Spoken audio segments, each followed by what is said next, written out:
Yeah, man, it's the one only DJ Chase, the pregame party mix podcast right here on WDJCDB, DJ Chase Radio, YouTube, DJ Chase TV, Spotify, and Apple, and iHeart Podcast.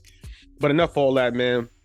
We got the super talented, the super dope hip hop artist, Brooklyn's own Ascot Music Group CEO. First and foremost, Euro Solomon was popping. Yo, DJ Chase, what up, baby? I'm glad to be here, baby. For sure. Right. Word, man. I know it's cold out there. It's a long day. Just it's getting real. It's getting that winter, and then Biden's America. Nobody can make no extra paper. So it's that season, baby, to tap in. It's cool for real. But like I said, you're a dope artist. I've been seeing you on the scene for a minute. We never really. This is like our first kind of like networking professionally one-on-one. Right. So I want to get to your background a little bit. First and foremost, you were born in Brooklyn, New York, correct? That's a fact. That's a major fact. East New York. Yeah. The Starlight City, they call it Sleep City to be exact. Man, bunch of talent out there, a bunch of amazing artists, top to bottom, man. Real talking. For sure, man. Now, we probably around the same age. So, what was it like growing up in Brooklyn in the late '90s, early 2000s? Like, what was Brooklyn? I mean, I know what Brooklyn was like, but for somebody who lived in like Germany, what would you describe the '90s, late '90s, grimy '90s and 2000s to people in Brooklyn? Yo, to keep it all the way a stack. I think it was one of the best times to be in Brooklyn, but also one of the more dangerous times to be in Brooklyn, if that makes sense. I think when it comes down to it, man, I think Brooklyn is one of the boroughs, man, where you really got to be sharp on your A game. You got to stay on point like a number 2 pencil. Like you really got to be, because what ends up happening is culture-wise, Brooklyn has so much to offer. Brooklyn is has such history, man. It has such essence to it that I feel like in that time frame, especially, nothing was really getting documented. So a lot of the memories that come from Brooklyn and being in that time frame come from a lot of storytellers. So and for me, that also became that transcended into my music, because if you think about it, at the end of the day, man, you express what you live. If you're doing music, man, you mainly want to give off energy that and tell a story of where you come from, and tell a story about what you've been through, tell a story about what you've seen.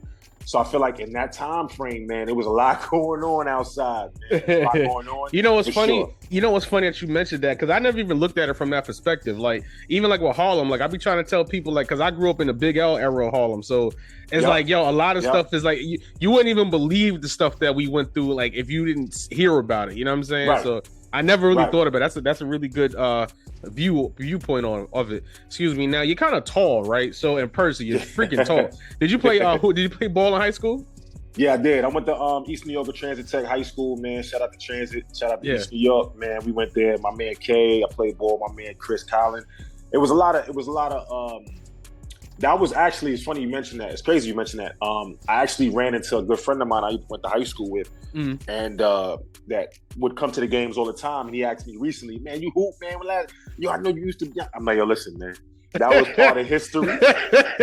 You know what I'm saying? We're going to leave it as such. Word. But I feel like that was also another beautiful thing about living in Brooklyn, man. Most people know, man, when you're in Brooklyn, man, you either, it's one of those stereotypical things, but I feel like at the end of the day, that's what Brooklyn is for. You either, you know what I mean, doing your thing on the side, or you hustling, or you playing ball, man. So thank God kept me in that lane of just playing ball. Yeah. But yeah, man, but 6'4", I'm here, yo. Yeah, that's correct. Cause and it was funny because I didn't want to ask. I was like, should I ask this question? But I know I got a lot of sports fans too, so I was like, let me ask. I'm heavily rooted, man. Heavily rooted. I got to get back in.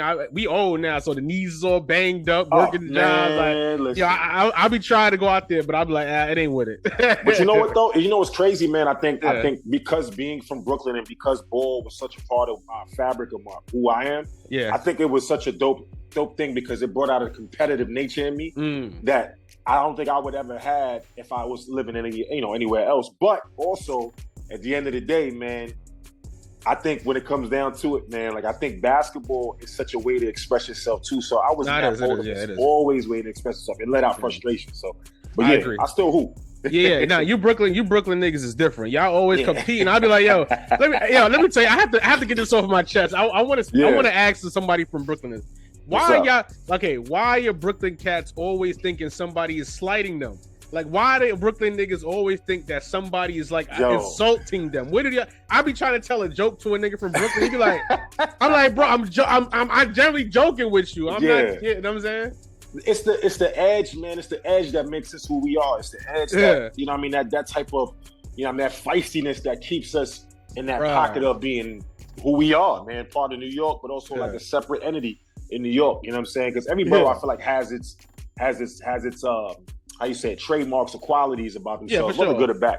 But I think Brooklyn, man, it's you know what I mean, we want to make sure everything good. You know what I mean? I'd be like, yo, y'all be joking not. Hell yeah, I'd be like, bro, like, what's wrong with you people? Like, you know what I'm saying? But nah, it's all good though. It's always love. Yeah, for sure. Now I gotta ask this question. It's only right. Biggie or Jay? Why you do this? I have to do it. I can't. I had to do it. You know why? Respectfully, I can't, man.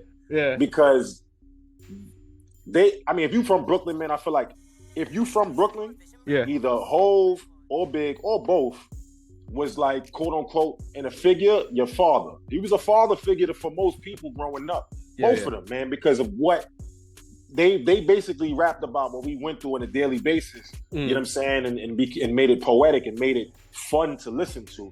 Yeah. So for me and just asking a Brooklyn dude that, it goes back to what you was talking about with the jokes. What you trying to do, son? You know what I mean? What you trying to say? Son? Because even like Harlem, right? I'm more Harlem than I'm the Bronx, but Harlem, we're gonna always pick Big L. Like any niggas from Harlem's gonna say Big L. Like it's not. You can have Cameron, even Mace. Mace is a good second, but Harlem niggas is always gonna pick Big L. You know what I'm saying? Well, so that's why. I think, all right, so if we're gonna make it fair, I'm gonna make it gotta be Big. Only because I'm gonna keep it a buck how it used to be for me. I'm gonna give you a little short story. Yeah. The way that one of the earlier influences, obviously because I'm from Brooklyn, this is what I was subjected to. Thankfully, I thank God every day I was. Yeah. One of the more beautiful parts about it was I remember going to the store. Now this may tell my age or whatever, this doesn't even matter. I had stole one of my brothers. My brother had bought the cassette for Life After Death. Yeah. I had stole my brother's cassette player and I had a little mini output recorder situation that you could just listen to music outside with no headphones and you record it, right? I used to take that. Now I grew up in a Christian home, so my mom's was not trying to have none of that cussing going on through the house, right? Oh no, I wasn't going down. It wasn't going down. Yeah. So the only way I could listen to Big on the album would be when I would go to bed. I would take that radio player, put on Life After Death from the beginning, press play, put it under my pillow, and put my head on the pillow and fall asleep listening to Big. I've never told nobody the story, yo. But that's so now you know what that's what we talking about. See, Big is, you know what I'm saying? Nah, I love both of them. I'm joking. I love fucking both of them. I love both of them. Shout out to Hove, man. Shout out to my influences, man. But Big really set the tone for me. I got to keep it. Got you. Now, with that being said, man, what inspired you to get into music? You know what I'm saying? Because, you transitioned, you had a sports, you made the approach to sports, and coming out of New York, sports to make it in sports is very hard and expensive. So what made you get into music? Man, I got to take it back to, man, thankfully who I was surrounded by, man. My parents was surrounded by musicians. My mom and my father. It started with my father, to be honest with you. My pops, man, would have us doing chores on a Saturday morning.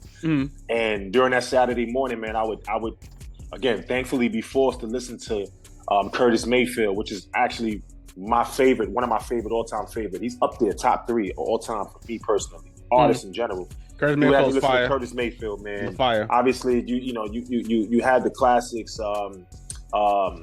And not to cut you off, you know what's funny? Now that you said Curtis Mayfield, it totally makes sense why your music sounds the way it does now. I was like, okay, now it makes total sense. So I'm going through your catalog. I'm like, okay, that's where. Okay, it makes sense. Yeah, gotcha. He has something special, man, woven into my fabric of music. But yeah. So growing up, it was definitely my parents, man, introducing me to that. But then also, I was blessed enough to have my two older brothers, man. They really opened my eyes up to a little more to music and the minute process of creating music. They were both artists. They were signed to Def Jam as a group. Oh wow, your brothers? Yeah, my two older brothers. Wow. And my oldest brother became a writer. He became a managing producer. So he managed two big producers. One that did Lighters for Eminem and Bruno Mars, which was one of the biggest hits. Yeah, that's a big. That was a big song. That was a big song. Yeah, huge hit. So selling. His producer did that. Yeah. Absolutely. And then my other brother, he was also a writer. He ended up becoming a writer for Bad Boy. He was signed to Bad Boy as well. So with all that being said, I would go on a daily, to come check them. I would go to Bad Boy and just sit there like a fly on the wall. But even before that, my brothers built the studio in the back of the room and my oldest brother's room. So I would go back there and he built with his own money, built a full-fledged studio. And I would go back there, listening to him, watch him produce, study, ask questions, and just being a fly on the wall before I even tapped into anything. So producing was started up with me for real. Like that's how I love it. Because I felt that as a producer, it was a way to cultivate a certain energy with people that's listening to whatever songs you got going on. I'm a producer, so I know. Yeah. It totally changes it. Yeah, sets the tone. So I feel like when it comes to music, I actually kind of worked backwards in a sense. I started out, as far as being considered an artist, I started out watching and being a producer and understanding the minute parts and how the transitions from bridges. Like I was big into that. So my brother really put me on the game. Yeah. He would leave, go to school, and some nights I'll stay home. He'll tell me don't touch his shit. I go in the back room, touch his shit. Still touch it. And to the point where he still touch it. To the point where one day I ended up going back there and he went to work. From school, I came in, ran right to the back. I realized he wasn't home, so I jumped in there. Then I started creating a beat, and I produced like 2-3 records before he came home. He caught me on the way home while I was in there, mid fingers on the MPC. That's crazy. And was about to kill me until he said, "Yo, press play. If I don't like what I hear, I'm whooping that ass." So I ain't get my ass whooped. So apparently he liked what he heard. That's what's up. But it really stemmed up from my family, man. Going to the studio, having these conversations with Puff. Like I was blessed enough to have those before, I actually dove into making music myself. Sit down conversations with Puff. We would sit down all the time. Jack Knight, who's also a writer and a producer for Bad Boy at that time frame. So it was a lot of seasoning taking place. I was doing a lot of pre-seasoning and throwing that into the fridge, before you cook it up. For sure, bro. Like what's crazy, and that's a very good, thorough answer because you ask people sometimes they don't never. I've never really get people to say that they had like because New Yorkers, we are always in the music bit, like that early 90s crew, like those 80s babies. Somebody that we knew was somewhere in the music industry and they just didn't take it, but we took it to the next level. You know what I'm saying? So that's a really dope answer. And obviously you had let me ask you a question. When you decided to do it past your brothers and things like that, did your parents kind of say, okay, you know what, it's okay to pursue music full time, or that was just more of an adult choice that you made? To be honest with you, they didn't know I was doing music for a while. Wow. Like they didn't know I was doing music for a while. And when I tell you it's not really my pops. My pops was more the one that I would, still try to keep him involved or kind of hint to him. But he knew something was changing. But it was really my mom. My mom's is Pentecostal, big hat. You know what I'm saying? Oh, gotcha. Service made you in there. When I was younger, I had to wear the white shoes with the white outfit to go to church. So it's one of those things. But since I'm her baby, I'm the youngest.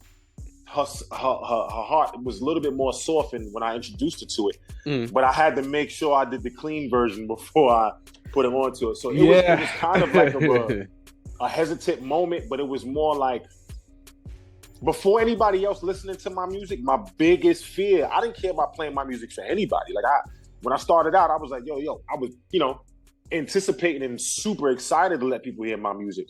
But I didn't care about like the critiques. I loved it. I would take it in. My mom, I was waiting for that. I had to fall back and wait for that one. Yeah. You know what's crazy, and once again, like that goes into my next question because it makes total sense why your music sounds like that. Because even me as a producer, you're the first like artist besides like a major artist that I can tell that knows music for some effect the way the songs are structured. So when I'm listening to your catalog, even like with me, because I'm a producer, so when I produce artists, I get the fresh, I get them like fresh out the projects, like Slum. So they have no clue how to write a record. So you're the first artist that I've like listened to in a long time that's independent that fills out the song. So you have the bridges, like even like with Open Letter, even like with Medulla, even with the Cuckoo record. You're sitting there, you filling a song out, like you have different spaces, brackets. So it's not like one run-on sentence of a song. And to ask the question I wanted to ask is that you have really big sounding records and you harmonize and you have a baritone voice. So like what? So and you can tell I'm listening to it. I could kind of tell. So I'm like, okay, what made you start singing with the baritone voice and rapping? What made you start doing that? Nate Dogg. Oh, got you. Yo, man, listen. He may not have had the biggest catalog out there, but I think that his music was such an impact whenever you turned it on, you heard it. Like, and it was such an odd mix because, like, and speaking on odd mixes, like how you said, I have a baritone voice, but I'm harmonizing, I'm singing. Yeah. You don't really hear a harmonizer or a singer with a deeper voice. It was the same thing with Nate Dogg, but his difference, his how you say it, his against the grain was the fact that he was singing at that time where you wasn't hearing no gangster singers. Nah. You see what I'm saying? So it was. First of all, I was probably the only person who went and bought Nate Dogg's album in 2001. I bought it in high school. I bought it in 2001. That was my album. Especially living in New York, man. It wasn't. So for me, I always listened to all type of music. So that was, even at that time frame, I listened to the West Coast records, man. And that Nate Dogg really spoke to me, and it was really vivid in me. So I started to take that and listen to that more. And then I started to, transition into that as far as like sound wise. I listened to a lot of Ty Dolla $ign. You know what I'm saying? Because I like his style and his sound and his authenticity when it comes to his lyrics and what he's saying to people. It's very sharp and to the point of what he's trying to say. It's no beat around the bush. You know what I mean? No metaphors. It's just very direct. Yeah, right. Yeah. And you know what's crazy too? Even with that being said, not with oh, that's what I was gonna say. What's crazy? I get a lot of music submissions, and this kid, there's a whole genre of like that Nate Dogg G Unit sound. Yeah, there's this kid on Spotify. I think I saved him. I hope I saved it. But there's a whole genre overseas. Okay. And in Canada, the kid has like 15 million streams on every song. Like and that's the genre of it. So like if you keep doing that, trust me, it's gonna pop because like Open Letter, you see Open Letter's going crazy on streaming. So it's like, yo, there's a whole genre for that overseas. And I was like, yo, this is crazy. Like he literally, and it says like he makes a genre of G Unit Nate Dogg sounding records. It's crazy. So I was like, yeah. So just keep at it. You know what I'm saying? Trust me, you got a fan. I might not directly say it, but you definitely got a fan over here. That's love, man. And I feel that. It's not like you just saying it. I feel that energy. I see that energy. Yeah. I love you for that. For sure. Love you too, brother. And now you've been putting down your first record came out on streaming in 2020. Did you like put out music before that or no? Yeah, it's ill, man. It's I'm glad you asked that. So beforehand, right? Before I ended up releasing anything independently, but more so singles from me, right? I actually released a project. It was my first project, my first single, my first anything in 2010. I actually linked up. This is when I first really, really, really was like, all right, I'm going to do it. And I teamed up with this artist and we created a group called, it's funny, I got sent this, I swear to you, I got sent this actual song today. Somebody was like, yo, I'm a real fan. Yo, I've been watching you and I checked back your old stuff and I found this. So we did an album. So the group was called Digi Fresh Boys. Okay. And the album was such a culmination of raw, just energies of what we loved. And we didn't have no structure. It wasn't no timetable on just what would come next. It was purely, I love doing this. Like whatever beat we loved to hear or whatever beat we heard that was hard and we felt like, yo, this is something that we could do something different. But now, you know what?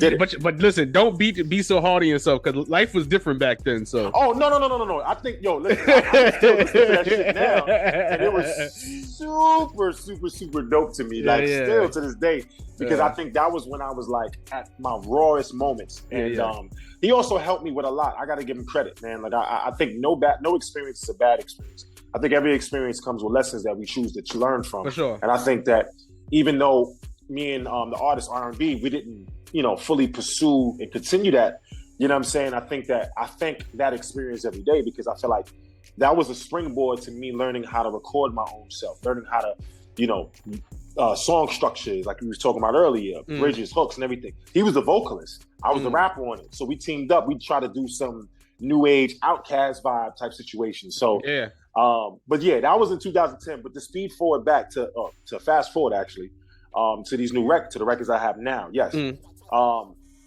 Actually, the first release that I put out was Richer.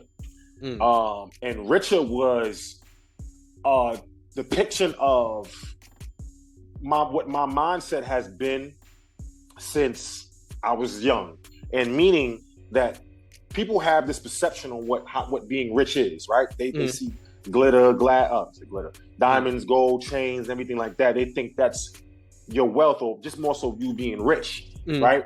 But for me, obviously the deeper meaning is richness in health, richness in energy, richness in relationships. How rich are you? Like, how can you walk into any neighborhood and people know who you are and you feel comfortable to walk in that neighborhood? Not because of what fear you put in people's hearts, but good energy and good memories you put in people's minds and hearts. And that's what I've done graciously because of many reasons, but I feel like I can say I'm a true New Yorker because I'm born in Brooklyn, raised in Brooklyn, but I've lived in almost every borough except Staten Island at one point in time. Oh, okay, got it. You know what I'm saying? So, and then for me living in mostly every borough, it became a point where it was almost like a pot of gumbo. You dig what I'm saying? I'm out here learning about culture. I'm learning about just how people move and how people move in certain areas and comparing them. I'm like, oh, that's different. You know what I mean? Being from Brooklyn, obviously I got the foundation, but living in, Queens or living in Harlem at a point in time. I used to live on 109th between 5th and Madison, Spanish Harlem. You know what I'm saying? And just seeing how people move out there, I think that enriched me as an individual. And I wanted to more so continue that also with my music. So when you hear Richer, even in the words, even in the lyrics, I was just basically talking about I got plans to be richer. When they see you, they wasn't with you. So like now, when they see me, now it's like, yeah, that's my dog, that's my guy, so like things change whenever they see you in different situations. You dig what I'm saying? In any life, whatever you're doing in your lifetime. But I feel like when you rich, when you rich in wealth and you rich in health and you rich in energy, I feel like that's more than currency. That's more than you can ever obtain or hope to. Let me tell you, I put out my project. I don't know if you can see it. My project, Rich in Spirit. So I totally. There you go. That was my 2020 project right there. So yes, sir. I'm all for that. And now the single while we here, before we get out of here, Open Letter, the super dope reflective record is and it's different for me because it's a lot slower pace and it's more like not even rock. I don't know what the hell it called, like alternative, like it's fire, like alternative hip hop music. Yeah, it's poetic. So you know what I'm saying. What first of all, who's singing on the record? That's what I wanted to know. Who's the singer? That's you. That's me. Wait a minute. What? That's you singing on that? That's me on there. Yeah. And the whole time I'm sitting there, label. I'm like, who the hell is this singing? I appreciate that energy because I think that's what I'm trying to give off. I think. Let me tell you something, brother. I'm sorry not to cut you off. I'm sorry. No, you good. You good. I have to say this before you go into that answer, right? That don't sound nothing like you, bro. Like what the? And I talk to you in person. Like that sounds like a whole different person. Mainly because. Bro, like my singing voice, like I think that people don't need to understand, man. Like I can get up there an octave. Don't get it twisted. I have a good baritone voice, but I can get up there an octave. That's crazy. You know what I'm saying? And I feel like that song meant so much to me because at that point in time, literally, man, and everybody has that, though they can tell you a little synopsis on the times where they wrote a certain record, what that meant to them. I think my grandmother was in the same room when I was writing that record, man. My grandmother was a big piece of my life before she passed, man, and she was my biggest supporter. Like there was no judgment zone, it was judgment free. And whenever she felt that I was down about something, whenever she felt that I wasn't like myself, she would always tell me express myself through pen. Write that down. Write an open letter and write freely. So for me, that record is dedicated to my grandmother. And based off of what I was talking about in that record, it can be applicable to anybody's walk of life. You dig what I'm saying? Anybody pursuing something. It don't got to be music. It just be doing anything success in life.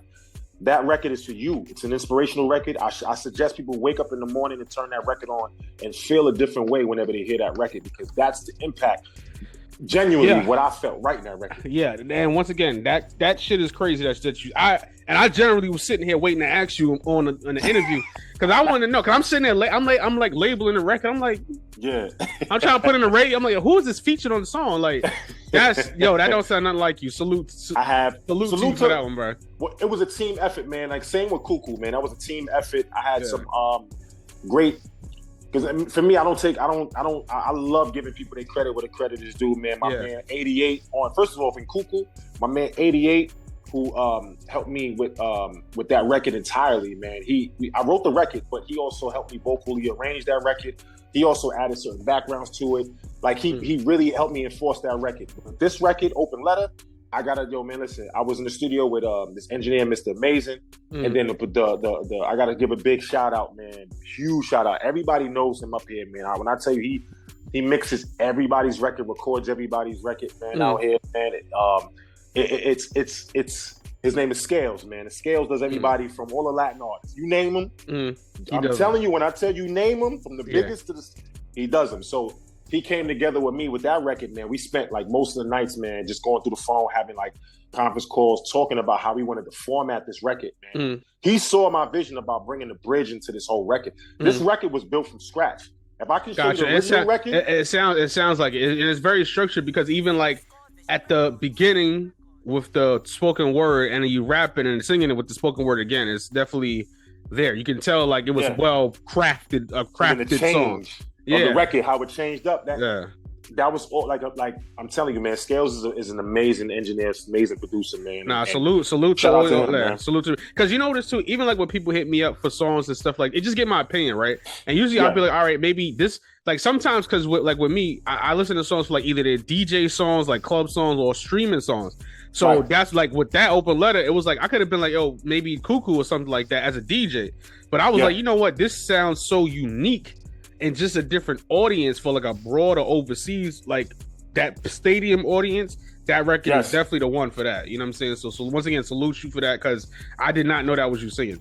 You go ahead, trust me, bro. Like the catalog that's coming out, I got another single coming out very soon, man, with my boy Just B. But we shout out to my guy Just B. Shout out to Just B, man. We got a banger. Trust me when I tell you this. This is about to go stupid. But anyway, next year, man, I'm dropping my catalog, man. It's gonna be, you're gonna hear more vocals, man, and you're gonna hear the music, man. It's such a profound record, man. I got a project coming out called God Don't Like Ugly.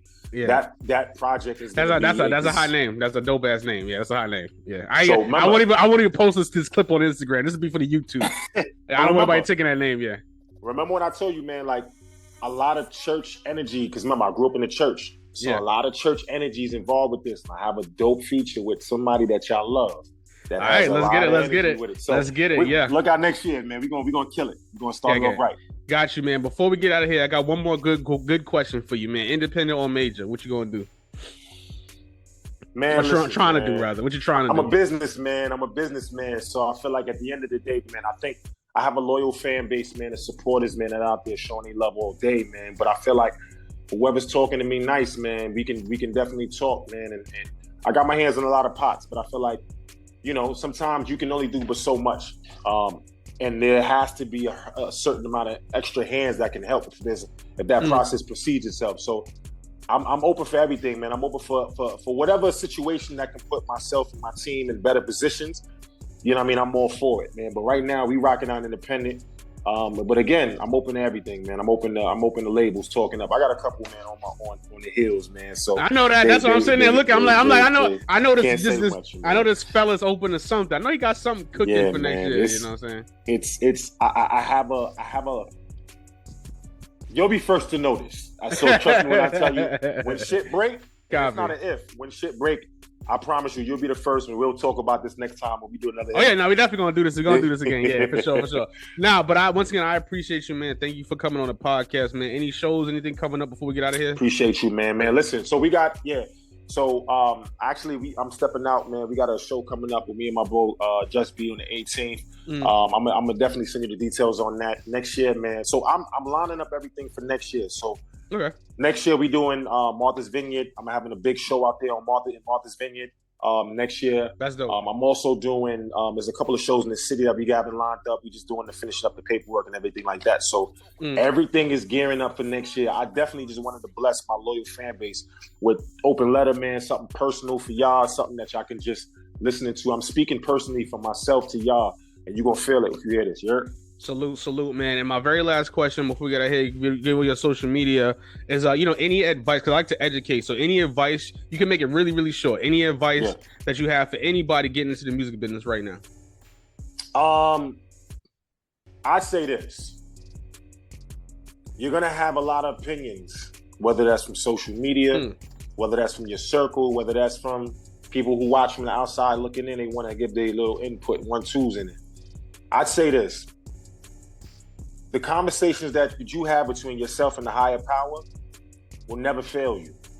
Whenever you hear something, if it's speaking through you, if you feel it in your heart to do something, go with that. Because the thing is, at the end of the day, when it all comes down to it, you want to look back and say, I did it my way. Whatever the way that is, have an open heart, have an open mind to learn, but also do it your way. Whatever way that is, and grow and learn from that, because you're going to have growing process. You're going to have growing pains. This ain't no snapping the finger, kicking the wrist. This is growing pains. So trust yourself, most importantly, before anybody else do, because nobody's going to trust you if you don't trust yourself. You got to show that and trust in your craft and keep growing. Salute. On that note, man, we are out of here, man. Brooklyn's own Big Euro Solomon, man. There's the borough of Kings, East New York. There's, man. Give out your social media. Tell them where they can find you, all that goodness. Man, Euro Solomon all across the board. That's EUROSOLOMON.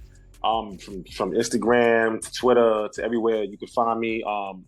Facebook to YouTube, man. Just type that in. You'll find me there. Look, check out some videos, check out some vlogs, check out whatever you want to check out, man. But just check it out. You know what it is, man. The pregame party. Don't worry, we got Bree Star, Ascot music groups coming up. She's coming on here soon. We gonna get that next up. I gotta say, shout out to my girl Bree, man. My little homie, man. She's up next. She got it. we got her next coming up next for sure, man. Okay. It's DJ Chase, the pregame party Miss podcast, right here on WDJC DB, DJ Chase Radio, the hottest home of the creators. YouTube DJ Chase, DJChase.net. Spotify, Apple Podcast, and iHeart Podcast. You know this, man. All DJ that. Chase. Let's get it. Yeah. DJ Chase TV. It's official. Come on. Locked in with DJ Chase on the Pregame Party Mix Podcast.